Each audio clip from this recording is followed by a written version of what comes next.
Ысрайыл уулдары Кадештен чыгышты. Бүт жамаат Ор тоосуна келди. Ор тоосунда Эдом жеринин чек арасында Теңир Муса менен Аарунга мындай деди: Аарун өз элине барып кошулсун. Мериба суусунун жанында менин буйруктарыма баш ийбей койгонуңар үчүн мен Ысрайыл уулдарына берген жерге ал кирбейт. Аарунду уулу Элазар менен кошо Ор тоосуна алып чык. Анан Аарундун кийимин чечип уулу Элазарга кийгиз. Анан Аарун четке чыгып, ошол жерде көз жумсун. Муса Теңир буйругандай кылды. Алар бүт жамааттын көз алдында Ор тоосуна чыгышты. Муса Аарундун кийимин чечип, анын уулу Элазарга кийгизди. Аарун Ор тоосунун чокусунда көз жумду. Муса менен Элазар болсо тоодон түшүп келишти. Аарундун көз жумганын бүт жамаат билди. Бүткүл Ысрайыл эли Аарунду жоктоп 30 күн ыйлады. 21 бөлүм. Түштүк тарапта жашаган Канаан падышасы Аратта Ысрайыл элинин Атаримге барчу жол менен келатканын угуп, аларга каршы согуш ачып, алардан бир нече кишисин туткун калды. Ошондо Ысрайыл эли Теңирге мындай деп убада берди: Эгерде бул элди менин колума салып берсең, анда булардын шаарларын талкалайм.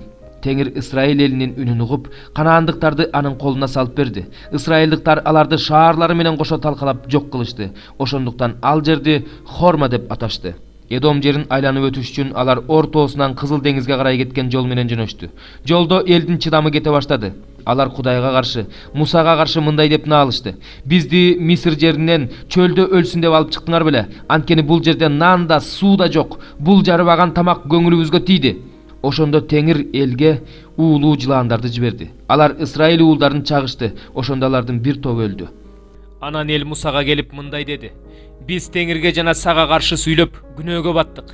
Теңирге сыйынчы, ал жылаандарды жоготсун. Ошондо Муса эл үчүн сыйынды. Теңир Мусага мындай деди: Жезден жылаан жасап, шыргыйга кадап кой. Жылаан чаккан киши аны бир караса эле тирүү калат. Муса жезден жылаан жасап, шыргыйга кадап койду. Жылаан чаккан киши жез жылаанды карап тирүү калып жатты. Ысрайыл уулдары жолго чыгып Оботко келип токтошту. Оботтон чыгып Жей Абаримге келип токтошту. Ал күн чыгышта Мааптын каршысындагы чөлдө жайгашкан. Ал жерден чыгып Зерет өрөөнүнө келип токтошту. Ал жерден чыгып Арнон суусунун Аморлуктардын чек арасына кирбеген жагындагы чөлгө келип токтошту. Анткени Арнон суусу Маап менен Аморлуктардын ортосунда жаткан Мааптын чек арасы болчу. Ошондуктан Теңирдин согуштары китебинде мындай деп айтылган: Кызыл деңиздеги Байып жана Арнон суулары, алардын Шебет арга түшкөн жогорку башаттары Маап менен чектешип турат. Ал жерден Бейирге бет алышты. Теңир Мусага: Элиңди чогулт, мен аларга суу берем деп айткан кудук ушул.